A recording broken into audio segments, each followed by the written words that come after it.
Hello hello भाई, स्वागत है आपका आज की नई वीडियो में। आज हम लोग पढ़ने जा रहे हैं हम लोग का टीपीए का एक और इम्पोर्टेंट टॉपिक, जिसमें छोटी छोटी टिप्पणियां जिन्हें आप पहले भी पढ़ चुके हैं। एक तो हम लोग का निहित और समाश्रित है, लंबित बात का सिद्धांत, दृश्यमान स्वामी और स्कावर संपत्ति। इन चारों के बारे में आप डिटेल से पढ़ेंगे। जो आप पढ़ चुके हो वो आप दोबारा पढ़ लो, जो नहीं पढ़ा है तो आपको बिल्कुल नया समझ में आ जाएगा। जिसमें हिसाब से ये स्कावर संपत्ति, आपने स्कावर संपत्ति जो होती है वो नहीं पढ़ी है, तो वही मैं इसमें इसके लिए पूरा टॉपिक उठाया। ये ट्रांसफर ऑफ प्रॉपर्टी एक्ट, यानी जो ट्रांसफर ऑफ प्रॉपर्टी एक्ट 1882 के संपत्ति अंतरण अधिनियम के अंतर्गत अत्यंत महत्वपूर्ण सिद्धांत है। और ये अवधारणाएं संपत्ति के अंतर ट्रांसफर के दौरान उत्पन्न होने वाले विभिन्न अधिकारों, सीमाओं और न्यायिक सिद्धांतों को क्या करती हैं, दर्शाती हैं। शुरू करते हैं टॉपिक को, यानी निहित हित से शुरू करेंगे। वेस्टेड इंटरेस्ट और समाश्रित यानी कॉन्टिजेंट इंटरेस्ट क्या होता है।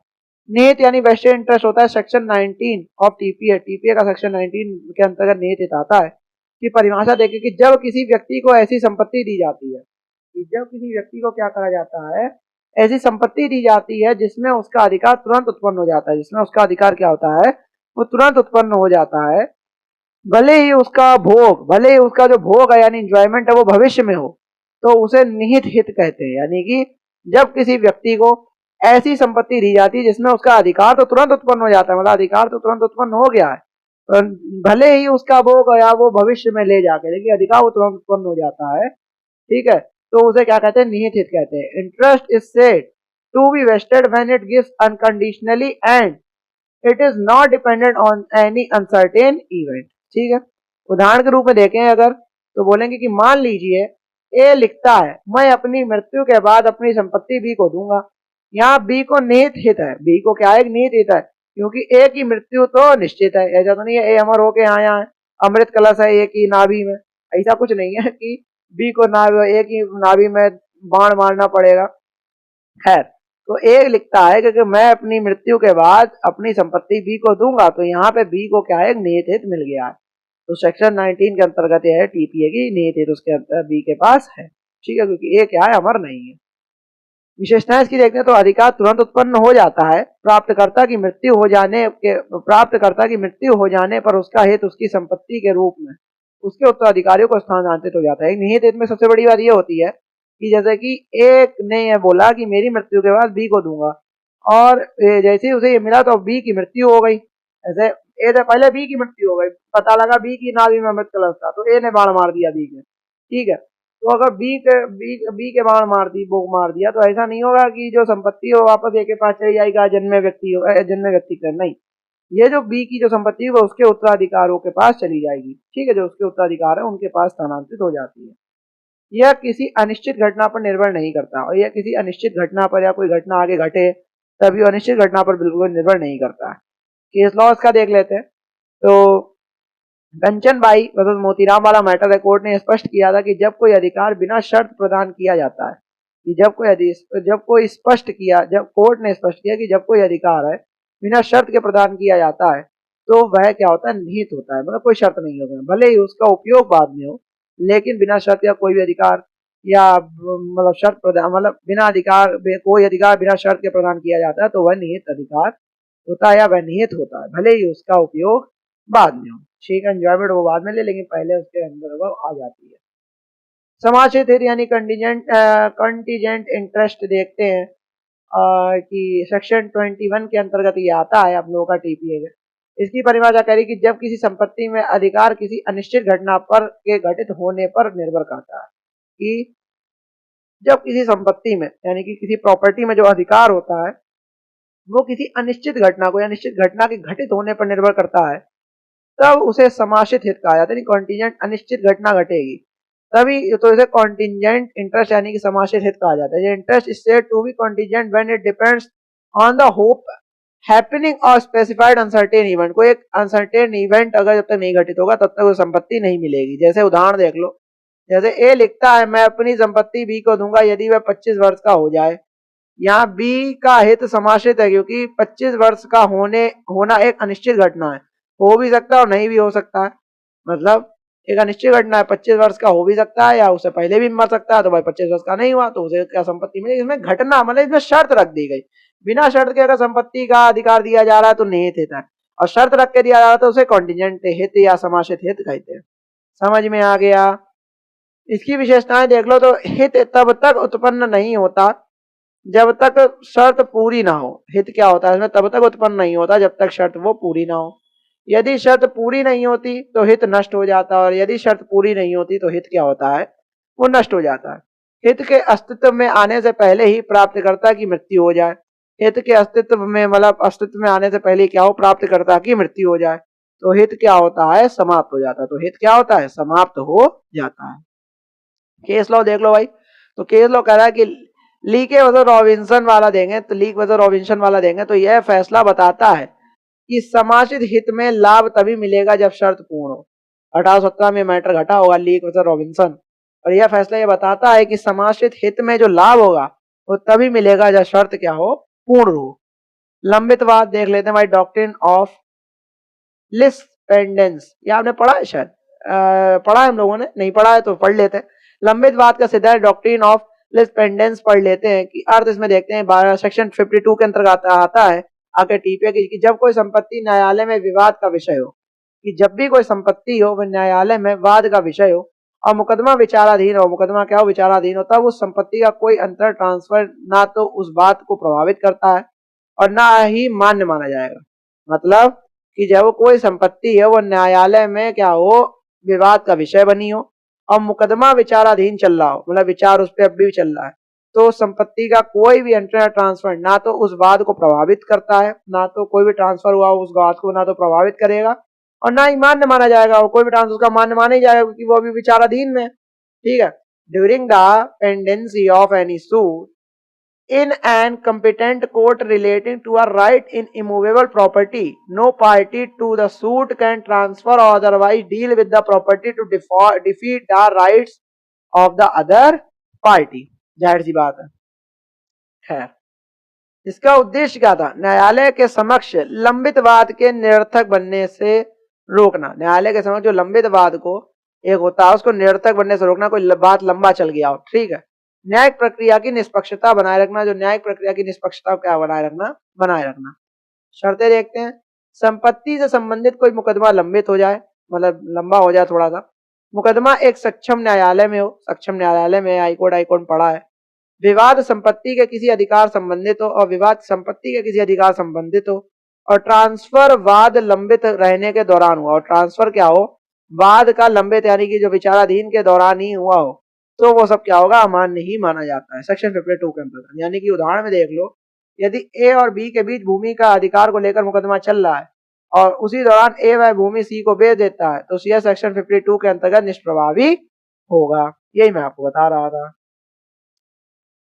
केस लॉ देख लेते हैं भाई, तो Jayaram versus Mudaliar I S Swamy मतलब 1972 मैटर देगा, तो सुप्रीम कोर्ट ने स्पष्ट किया कि लंबित वाद के दौरान किया गया ट्रांसफर खरीदार को वाद की स्थिति में बांधता है, तो खरीदार उसको भी वाद की स्थिति में बांधता है।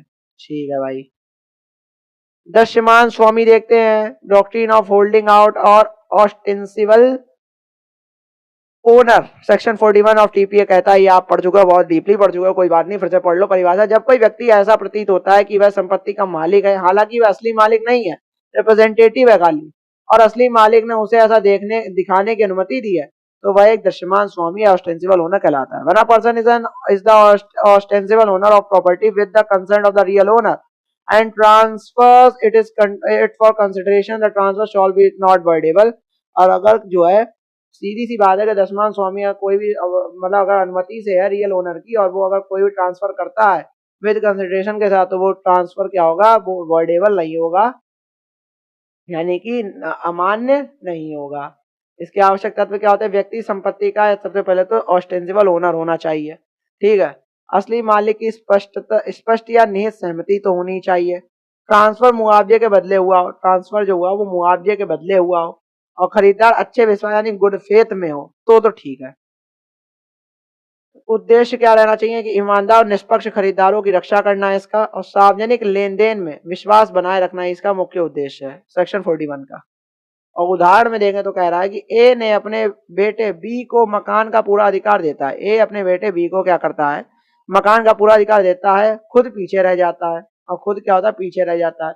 बी व मकान सी को भेज देता है तो सी को लगता है बी ही मालिक है, खुद पीछे रह जाता तो भाई सी को लगता है कि बी ही मालिक होगा। तो ये तो वजह यहाँ एक ने बी को दशमान स्वामी बनाया, सी का अधिकार सुनिश्चित रहेगा यदि उसने अच्छे विश्वास से वो प्रॉपर्टी खरीदी है। ठीक है, क्योंकि उसे तो पता नहीं था कि भाई असली ओनर कौन है। राम कुमार कुंदू वर्सेस मैक्वीन वाला मैटर, तो पीवी काउंसिल ने कहा कि अगर असली मालिक ने किसी को मालिक जैसा प्रस्तुत किया हो तो वह बाद में मना नहीं कर सकता है।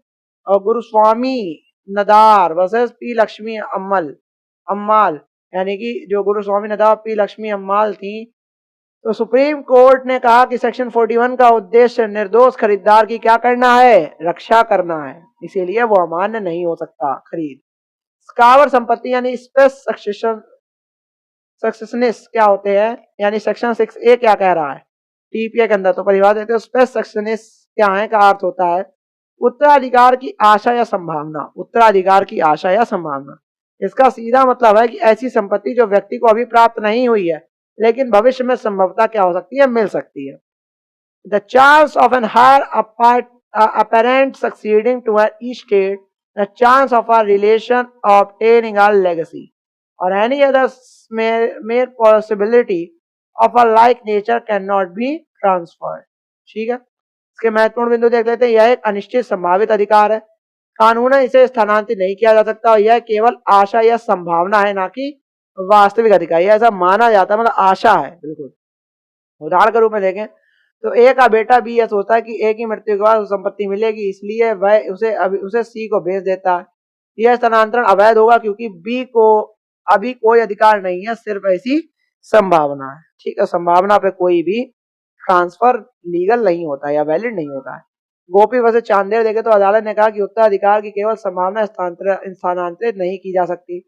रामास्वामी वैसे रंगाचार्यार क्या कहते हैं कि कोर्ट ने कहा कि स्पेस सक्सेसनिस केवल संभावित अधिकार है, ना कि वास्तविक, रियल ओनरशिप नहीं है। रियल ओनरशिप को ही आप ट्रांसफर कर सकते हो। इन चारों अवधारणाओं का अगर तुलनात्मक अध्ययन देखें तो अवधारणा, परिभाषा, अधिनियम की धारा और कानूनी मान्यता केस लॉ देख लेते हैं। निहित हित तुरंत उत्पन्न होगा, भविष्य में भोग करो, सेक्शन 19 के अंतर्गत टीपी कहा था वैध है ये कंचन भाई वर्सेस मोतीराम वाले मैटर में।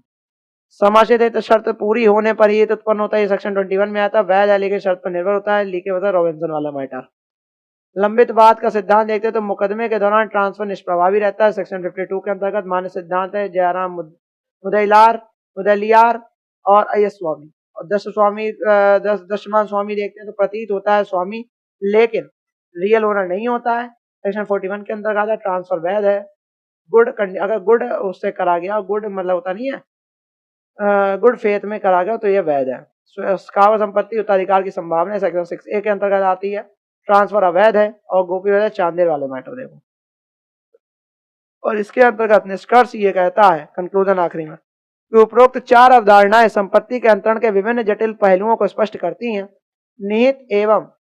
निहित एवं समाश्रित हित में यह अंतर है कि पहला निश्चित और तुरंत उत्पन्न होता है जबकि दूसरा अनिश्चित शर्त पर आधारित होता है। लंबित वाद का सिद्धांत न्यायिक प्रक्रिया की रक्षा करता है जिससे पक्षकार वाद लंबित रहते हुए संपत्ति का स्थानांतरित कर न्याय से बच ना सके। दशमान स्वामी देखें तो की अवधारणा खरीदार की क्या करती है, रक्षा करती है। दशमान स्वामी की जो अवधारणा होती है वो खरीदार की रक्षा करती है और अच्छे विश्वास में संपत्ति जो अच्छे विश्वास से संपत्ति खरीदता है। स्कावर संपत्ति क्या करती है, कानून में केवल एक संभावना है जिससे ट्रांसफर नहीं किया जा सकता क्योंकि यह अभी अस्तित्व में नहीं है, इसीलिए उसे ट्रांसफर नहीं किया जा सकता।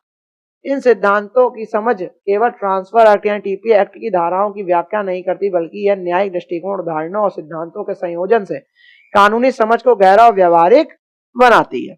ठीक है, और यहाँ पे रिवीजन चार्ट देख लो भाई, इंग्लिश में बिल्कुल फर्स्ट क्लास आया है। ट्रांसफर वैलिड वेस्ट इंटरेस्ट है, निहित हित होता है, सेक्शन 19 के अंतर्गत आता है। ट्रांसफर वैलिड इसमें कंचन भाई मोतियाला मैटर।